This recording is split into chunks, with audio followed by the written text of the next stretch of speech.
All right, welcome to the Lucky 13 podcast, where we talk about all things people and profit and a lot of other stupid shit too. We don't. Let's just call it what it is. We talk about Mike Lantz, and this is Josh Hauser. I'm not allowed to say What's my the name middle anymore. name again? Sheffy. Yes. We'll just call you Sheffy. I like it. Sheffy. Can you officially known as Sheffy?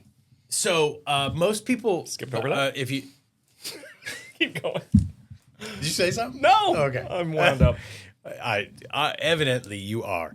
Okay, so if you've listened to the podcast, you know that the two of us met in like 2007 or 8. I like it.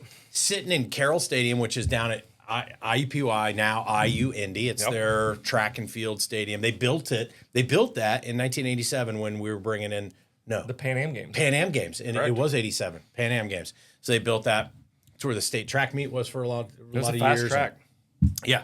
So that's where we met because our sons were on the field playing football, and we met and blossomed. Friendship blossomed from there. Yes. And you had a We shit dressed ton them more like ever kids, since then. and so anyway, full circle moment. You, my son Jackson started his own personal training business. Correct. And he's doing a lot of work with a company here in town called In Fitness, which Great you place. made a great introduction for him there. And he started doing some work with the Indy 11 soccer team. Come on. And so on Saturday, he was down there for the first time doing a little bit of work with them in Carroll Stadium. And you were sitting in the stands. No, I was not. Oh, but he was very texting me pictures, and I'm like, oh, this is a total full circle I moment. love you it. know? I love it. So thank you for the introduction there. And, For some reason, Jackson said I didn't fit his fitness workouts. I didn't quite compare to the Indy 11 athletes. I think he's still waiting on your phone call to actually, Well, yeah. He's got work to do. Look, he can't lose on this deal. Bro, you could get out of the double XL and get down to the XL. That's 90 days. 2 double XLs in a row. It's for the length of the sleeves. It's not for the girth. There aren't any sleeves on this Shush, jacket. shush. Cut me deep, Mike. Okay. Hey, you could always say no, but speaking of, great lead. but what's Kobe up to? Like I hear he's making a move here soon. He's making a move. He's going to go over. He's got great teeth, so he's going to not fit in, but he's going to England. That was a really good joke. Maybe he can become a dentist. He's going to be like on Rudolph. Yeah. So he is. He's in the Air Force. He's in the Air Force. Yep. He's up in Minot. They're on their 7th month of winter. They had 4 inches of snow last night. 4 inches of snow last night. And that's on April 2nd. Yes. It was not an April Fool's joke. So, but he's excited. He's going to go spend 3 years over there. Hopefully go through some more of the stuff that he does. His health is great. Just got a couple more back issues that could get tightened up, but just really excited about him. He gets home a couple times before he goes, and then I'm sure somehow Mama's going to figure out how we get over there on the regular to see the boy. So excited for him. Thanks for asking. By the way, I don't know what his back issues are, but Jackson found a guy who, because Jackson had back issues too, went and saw him like 3 times, gone. Okay, we're making that connection when we're done. He's a physical therapist. He's not a chiropractor. He's a physical therapist, but deals in deep bone and tissue related stuff. I like it. Yeah. So, it's obviously genetic from his mom's side. Go ahead. All the problems are. All the You're problems not are. listening. Okay, so on our last episode, excuse me, still the remnants of my norovirus that I had a couple weeks ago. Or the cigarette. Go ahead. So we were talking about how difficult it is to say no and how you find this coming up on a lot of issues lists with companies. And so we walked through kind of some of the ways that you can say no nicely or say no, circumstances where you should say no. But let's keep going with that. And you had some other input around saying no. Let's just talk. Let's start with some sets and boundaries.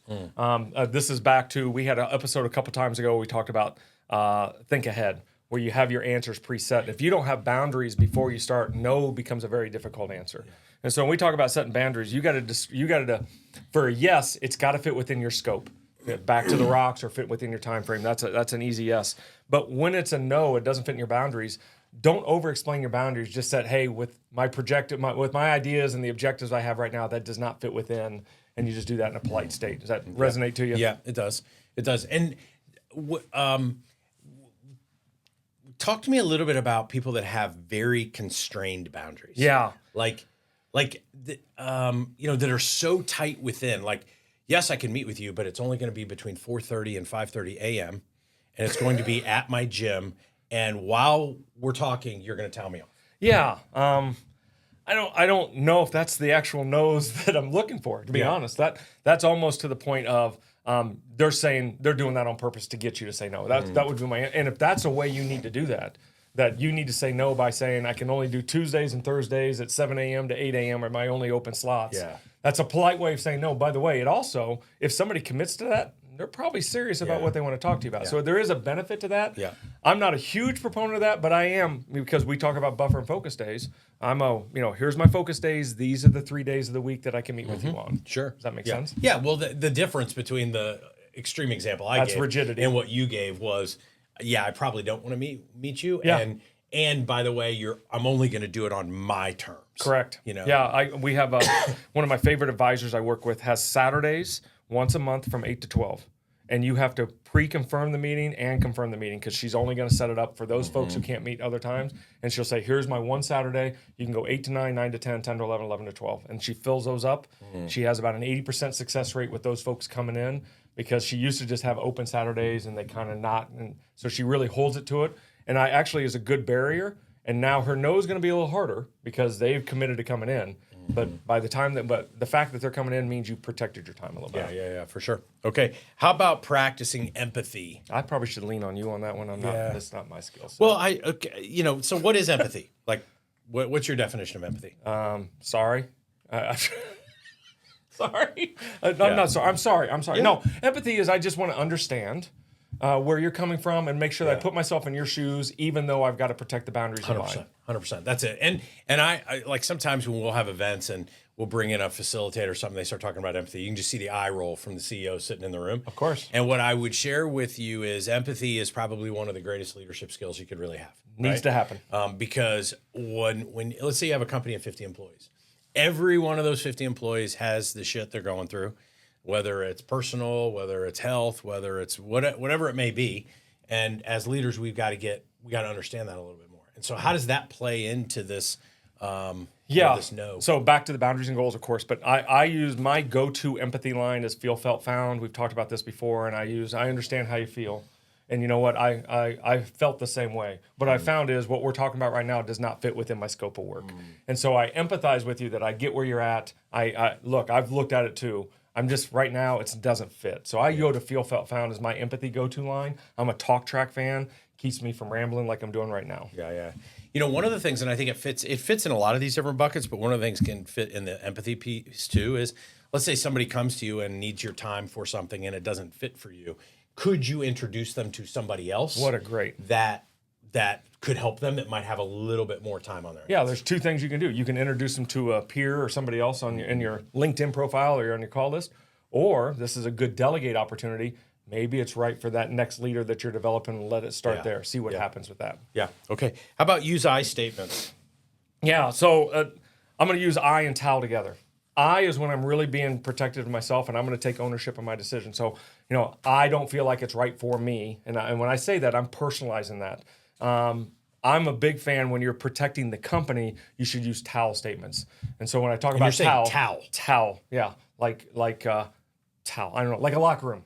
TOWEL. There it is. We'll snap them later. So when I say towel statements, it's together, ours, we, everyone, and let's. Yeah. And so when I want to say no, that's for the greater good of the company, I'm going to use towel statements. And when I'm going to say no because I'm protecting my own personal time, I'm going to use I statements. Yeah. And it's important that I use both because I want my team to know that I'm protecting us, not just saying no for me. Does that resonate to you? Mm-hmm. And so it'd be like, hey, let's put this off right now. I don't think it's the right time for us. It's not a good fit. Or we are on a different trajectory right now. That's not a good fit for us. Or, together we made a decision that this is our path. And so I don't want to shoot you down, but I got to let you know this is a no for us right now because our priorities are going a different direction. Yeah, and again, I think one of the backup pieces of collateral that you have is your VTO, and where are we going as an organization, and does that really fit in? We're evaluating right now doing an acquisition, and so we're in due diligence right now, and the more we're looking at it, the more we're questioning whether or not it really fits into our business model. Yep. Yes, it's in outsourced HR, but does it really fit like a glove to what we currently do? And we're debating that right now. And in some cases it does, in some cases it doesn't. But we're using our VTO as kind of that litmus test. And that keeps you from being accusatory of the person that you're talking to, that you're not a fit. It's that this is not a fit for what we're doing. And it keeps that out of there. And I like that fact. And I love the VTO. I wish what you just said, and I'm going to take this away as a walking. How do we have the VTO out on the regular, and you can point to the decision and how it aligns to something on that VTO? Yeah. I'm just curious, like, how do you, this is off the no thing, but I think it plays into this. How do you encourage senior management teams? So the VTO, for those people who don't know, it stands for Vision Traction Organizer. Correct. 2-page strategic plan.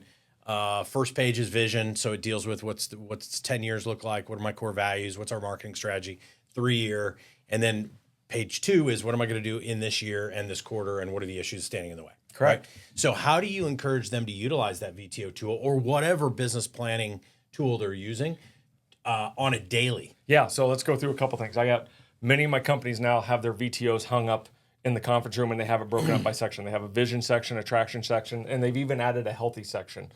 Just to measure the health of the organization and how we're doing. And so that's public, it's visible, and that's where they hold their L10 meetings. All teams hold that, so it sits in front of them. Yesterday I was with a team that actually comes, they all have them laminated, and they keep it in their books, and they have to bring it to L10 meetings. Yeah. So when they have issues, they can use that as a reference point. When they go to do their people headlines, they pull out the core values and do a quick shout out, and always tie it to a core value.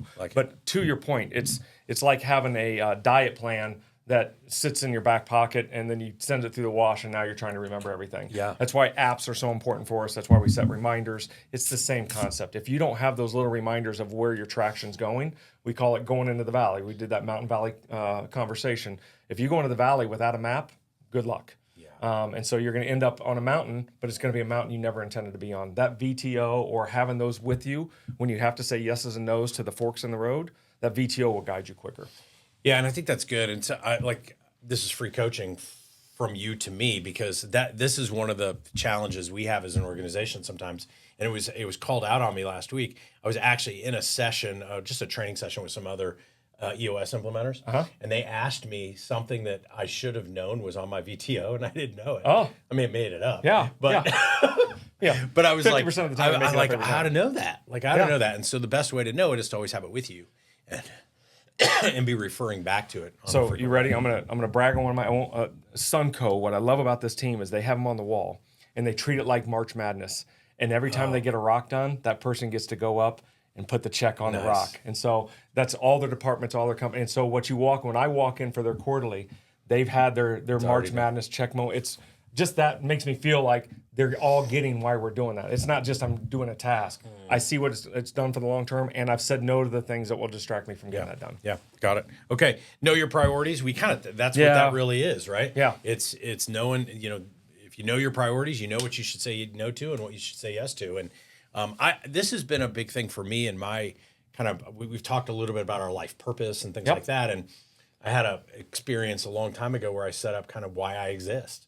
And I use that a lot. It's to coach and mentor and inspire people to become the best version of themselves. If people want my time that isn't aligned with that, it defaults to no, and then I really got to be talked into doing it. That turns me, what you just described is, now they have to go to the show me state. Your answer is no because it doesn't align. They're going to have to go to show me and show them that, yeah, I do align. Let me show you how. And so I'm a big proponent that I'm going to say no until you prove that I should have said yes. It's just a geometric proof. And so all the indications I have right now, A equals B, B equals C, but you're D, I don't have anything that equals that. That's not a fit. You're going to have to show me that transitive property, how that fits all the way through. Yeah, make sure. How about this last one? Take care of yourself. Yeah, we don't do enough of that sometimes. No, at the end of the day, oftentimes we'll say yes to make somebody else feel good and at the detriment of ourselves. And if you're not putting those boundaries and barriers and really asking yourself, is this the best use of my time? Is this actually going to be to my balance of life, to who I want to become? Is it the greater good of the company? And so when you protect, I call it protect yourself, know thyself. So when you know yourself, the protection becomes clear, and know is a protection mechanism. And we need to use it more. And yes, you're going to feel that short-term pain on some of the no's that you have, but the long-term game of the yeses that you should be working on will far outweigh that. Yeah. So a couple of things. I'm 55 years old, double nickel year this year. You're 52. 52, turning 53.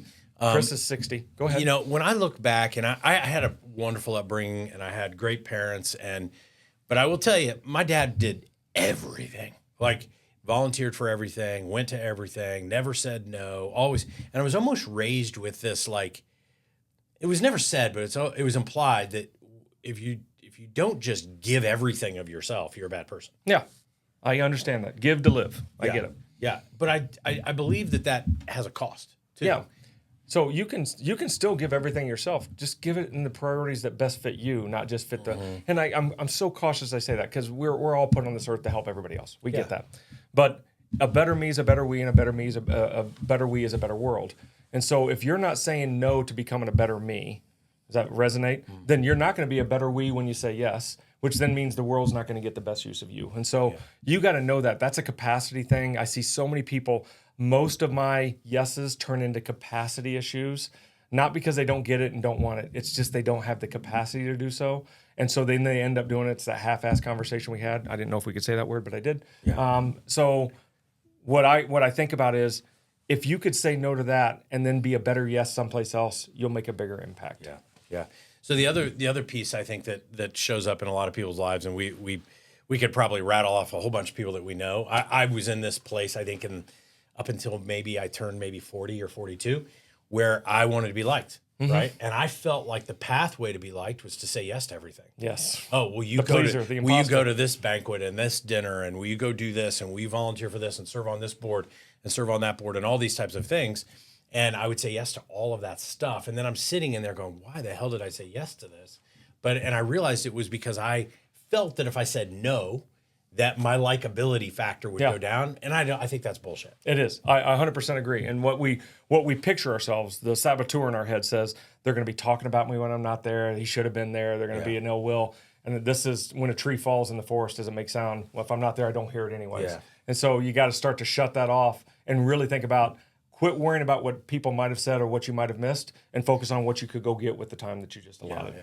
So I hear all the time, you go and you meet people and they say, oh, I'm super busy. And I think we've created that busyness in our life. Busy's broke. We have all these distractions that are going on in our world. And I think we owe it to ourselves as entrepreneurs to look at our lives and reprioritize. Absolutely. And determine what is the most important to us, and reshape our lives through we talked about time management last episode, where we talked about, and then adding this onto the nose, and how can we start to say no more in our lives in a proper way, in a professional way. Correct. To free up some opportunities and space in our lives to focus on the things that are really important. Practice saying no. Drive it to all productivity. Productivity of your team, productivity of you, productivity of your personal and family life. Yeah. Drive it to that. Anytime you say the word busy, realize that you're going broke emotionally, spiritually, and financially. Yeah. And get the busy things off your list and get the productive things on your list, and you'll find out that yes is the right answer when no would have been your answer. No is the right answer when yes is what you usually default to. Yeah, no doubt. Good. Another great chat about saying no.